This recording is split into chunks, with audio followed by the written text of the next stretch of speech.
ఇక ఈ వారం కన్యారాశి వారి ఫలితాలు కానీ పరిశీలించి చూసినట్లయితే ఆరోగ్య విషయంలో వీరు ముఖ్యమైనటువంటి జాగ్రత్తని పాటించాల్సి వస్తూ ఉంటుంది. ఉత్తరా నక్షత్ర జాతకులు ఆరోగ్య విషయాన్ని ఏమాత్రము ఇష్టపడకుండా, అంటే దాని గురించిన జాగ్రత్త తీసుకోకుండా వృత్తి మీదే కేంద్రీకరించి తాత్కాలిక అనారోగ్యానికి గురవుతారు.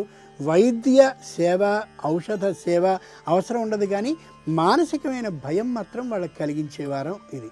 హస్తా నక్షత్ర జాతకులు ఉద్యోగంలోనూ, అలాగే వారు చేసే వృత్తిలోనూ, వారు చేసే సంస్థలోనూ పైకి ఎదగాలనే ఆ అభిప్రాయంతో కాల నిర్ణయం అనేది లేకుండా ఎక్కువ సమయం దాని మీదే కేంద్రీకరిస్తూ వాళ్ళు కూడా మానసికమైనటువంటి ఒత్తిడికి గురి అయ్యేటటువంటి వారము ఇదే. ఇక చిత్తా నక్షత్ర జాతకులు ఈ వారం ధనాన్ని విచ్చలవిడిగా ఖర్చు చేస్తూ ఒక పొదుపు, అలాగే ఒక ప్రణాళిక లేకుండా చేస్తూ చివరికి ఇబ్బందికి గురయ్యేటటువంటి కాలం కూడా ఇదే. ఈ రాశివారు ఈ వారం నవగ్రహ స్తోత్రాన్ని పఠించడం మంచిది.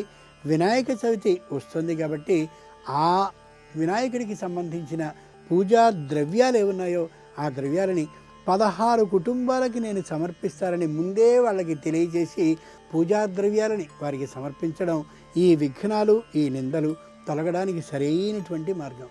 ముఖ్యంగా ఈ వారం ఈ రాశివారు విఘ్నాలు వస్తున్నాయని మానసికమైనటువంటి ఆ భయంతో వైద్య సేవకు వెళ్లాల్సిన అవసరం ఏమాత్రమూ లేదు. ప్రశాంతతతో కానీ కాలం గడిపితే ఏ విధమైన అనారోగ్యము ఉండదు.